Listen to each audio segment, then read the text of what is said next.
বিসমিল্লাহির রহমানির রহিম। আসসালামু আলাইকুম। আল্লাহর রহমতে আশা করি সবাই ভালো আছেন। আমরা আলহামদুলিল্লাহ ভালো আছি। দেখুন, আমি আজকে ডিম দিয়ে আলু আর গাজর রান্না করব।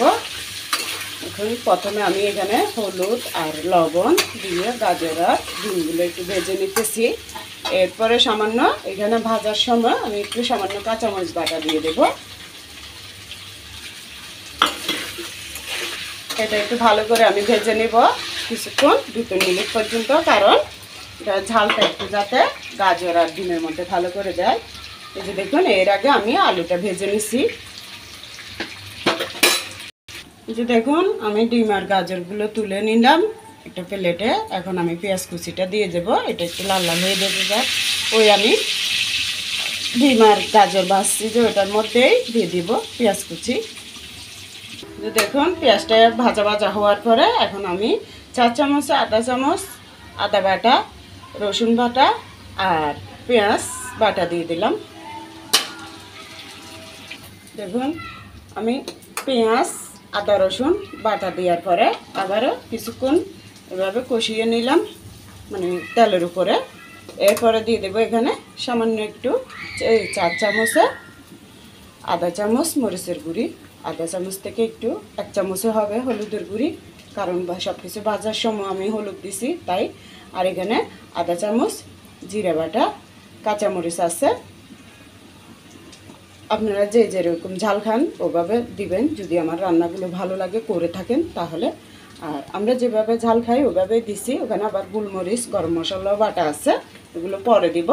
আর এখানে তরকারির আন্দাজ অনুযায়ী লবণ দিলাম। এবার একটু মশলার মধ্যে পানি দিয়ে দেব। পানি দিয়ে আবারও আমি একটু কষিয়ে নিই। দেখুন, আমি এভাবে মশলাটা কষিয়ে নিলাম। এবার এখানে আমি একটু গুঁড়ো মশলা মানে গরম মশলা। এখানে গরম মশলা বলতে আপনার শুধু 2টা এলাচ, একটু শাহি জিরা সামান্য, এই যে আমার আঙ্গুলের 2 আঙ্গুলের এই চিমটি অনুযায়ী একটু শাহি জিরা নিয়েছি। তারপর 6টা কাবাব চিনি আছে আর একটা দারচিনি আছে। এটাই শুধু একটুখানি, এখন একটুখানি দিয়ে দেবো। আমি লাস্ট পর্যায়ে আবার একটু দেবো। লাস্ট পর্যায়ে মানে ডিম কষা হয়ে গেলে, আলু গাজর ডিম কষানোর পরে তারপর আর একটু আছে ওটা দেবো। একটু পানি দিয়ে দেবো। পানিটা উতরানোর পরে আমি ডিম গাজর আলু সবগুলো ভেজে রাখছি যে ওগুলো একসাথে দিয়ে দেবো। এতে দিয়ে দেবো এবার ডিম আলু গাজর দিয়ে দিলাম। এই যে দেখুন, গাজরটা সিদ্ধ হয়ে গেছে, তারপরে আলুটাও তো সিদ্ধ হয়ে গেছে। এভাবে আমি যতক্ষণ গাজর আলু এগুলো সিদ্ধ না হওয়া পর্যন্ত কষিয়ে নিলাম, যতটুকু আপনাদেরকে দেখা পানি দিয়েছে অতটুকুর মধ্যে। এবার দিয়ে দেবো আমি একটা টমেটো কেটে বেটে নিয়েছি। যে দেখুন, আমি এবার টমেটো বাটাটা দিয়ে দেবো।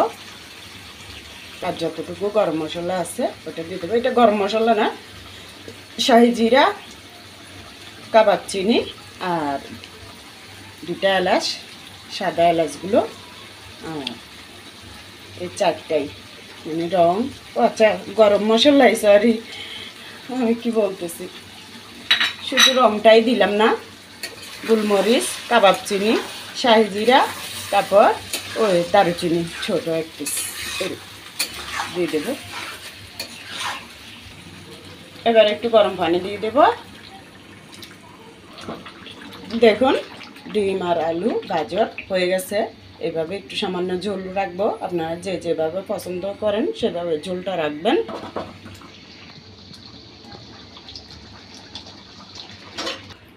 এই যে চুলাটা বন্ধ করে দিছি, তরকারিটাও হয়ে গেছে পুরোপুরি।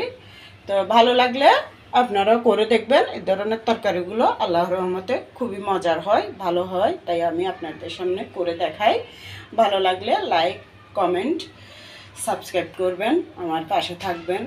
আল্লাহর রহমতে সবাই ভালো থাকেন। আল্লাহ হাফেজ। আসসালামু আলাইকুম।